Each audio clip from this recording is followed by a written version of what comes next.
Okay, I'm Bryce. I'm a software developer at Deer Vision Technologies, and we're going to give you a quick overview of VR. And so some of it might be review for you if you're already familiar with VR, but just be patient. It's pretty cool technology.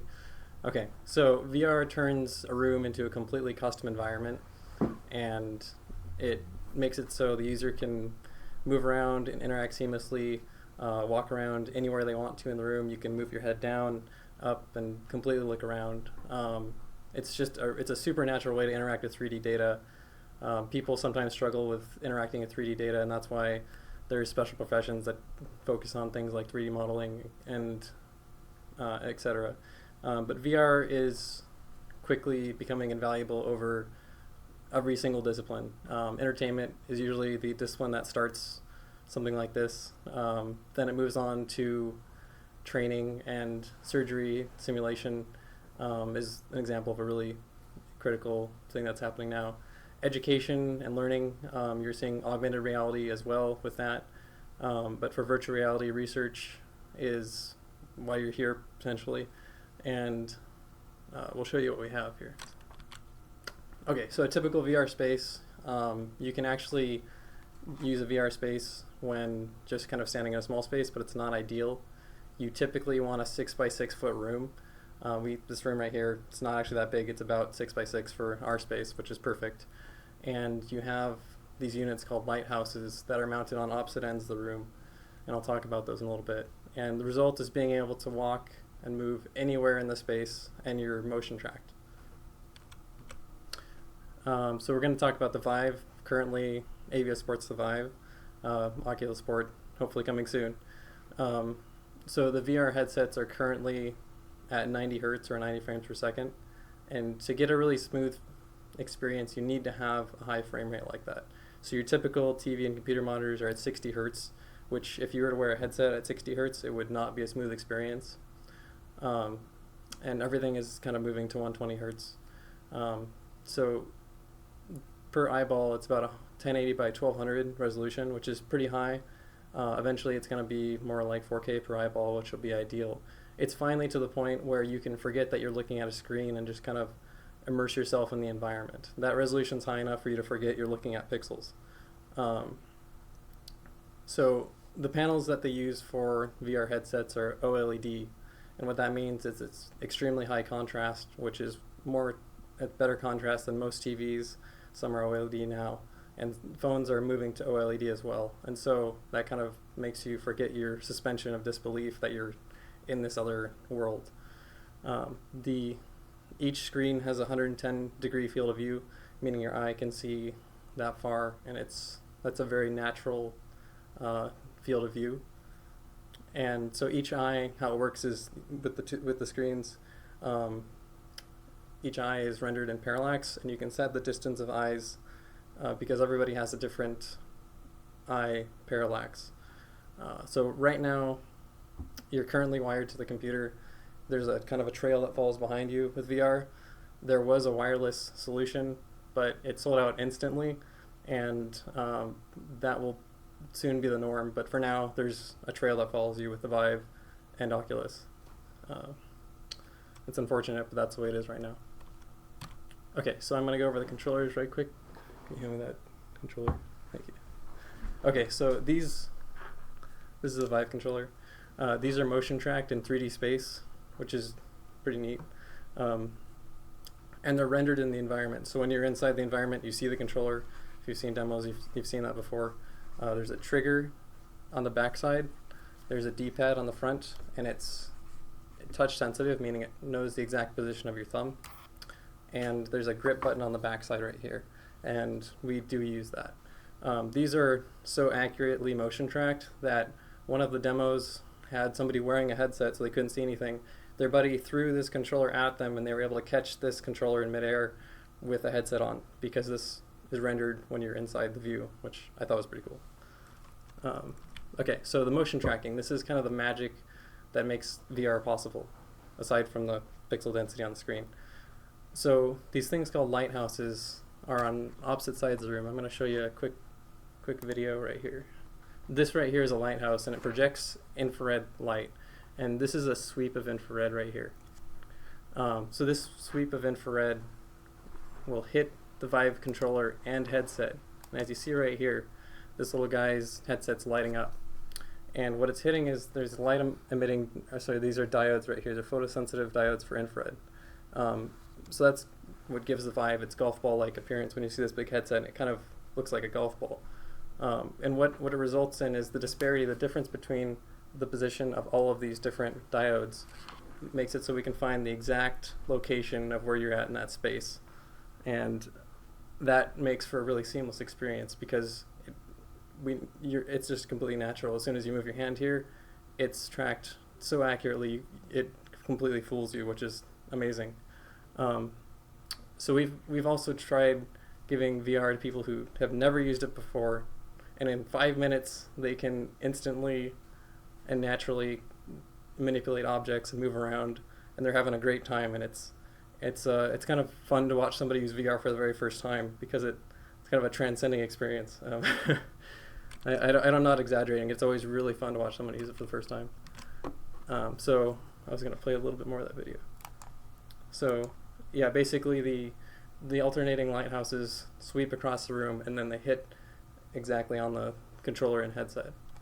So a lot of people see VR, but they don't know how that works. So I wanted to make sure we went over that. Okay, so I'm going to go over the controls in Aivia really quick.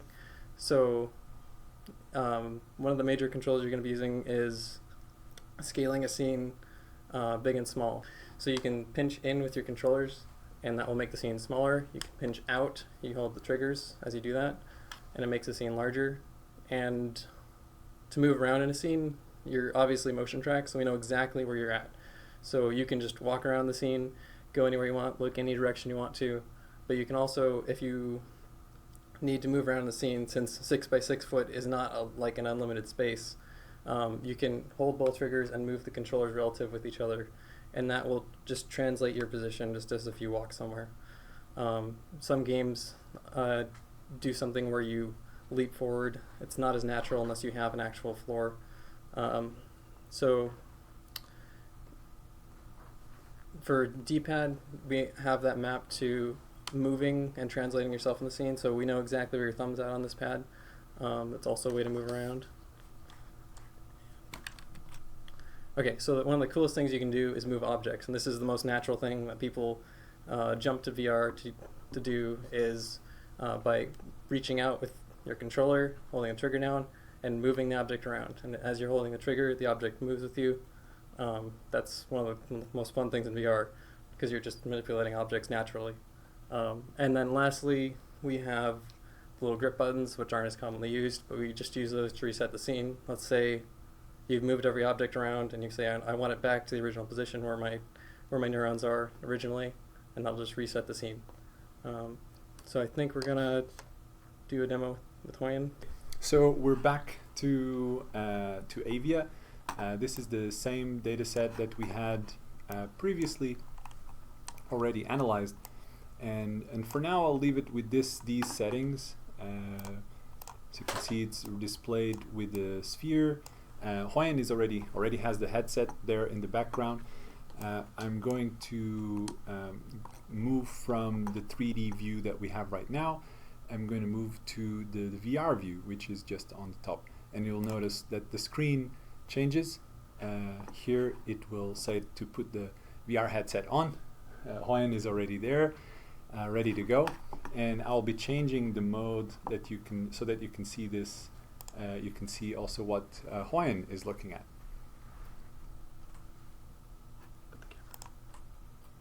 Okay, so this is that big neuron that we were looking at a moment ago. It's really easy to control the scene. With the two little Vive controllers, you can zoom in. That's what Hoyen is doing right now. You can zoom in and go very, very close to the cell. You can bring it towards you using the two controllers, or you can move it away, moving the two controllers. Also with the two controls, you can basically pan, move the whole thing to the right, move the whole thing to the left. And Hoyen is getting really, really close to the soma there. Is actually now inside the soma. And I'm going to just change a setting here on the soma rendering. I'm going to make it solid. So now it is inside of the soma, and all of those points you see are the starting points for the dendrites. Those semi-transparent spheres, all of those. And that's pretty neat. Actually, it's a lot of fun to explore data sets like this. I'm going to change now the settings for the display from sphere to surface, and this is with the surface rendered. Actually, this is a mesh right now, so I'll change it here to a surface, and each segment has its own color, and that's the easiest way to look at how correct a dendrite is in terms of tracing. But for exploration, it's nicer actually to see this all in one color per cell. So I can color this one whole cell in one single color. So one of the things we can do, and it's pretty unique to Aivia, is the possibility to interact with individual objects. If, for example, we wanted to compare objects that are very far away from each other, and you can just see now Hoyen picked one dendrite in one location and another dendrite from a different location, and he can bring them close to each other and compare their morphology. Right now we can do this for dendrites, but in the very near future we'll be able to do this also for whole cells. So we'll be able to just basically pick a whole cell from one location, let's say in a big brain piece of tissue. You will have cells that are very far away from each other normally on the data set, but you may want to compare them side by side in VR, so you can just pick them from one location, pick another one from another location, and bring them right next to you, and you can look at them in VR. I don't know if it's apparent, but you can actually walk around, and Hoyen is kind of walking around slowly now. You can walk around, go above and below the data set, and we intend to make many more interactions possible, like editing and tracing in VR as well. And that's going to come in the next months.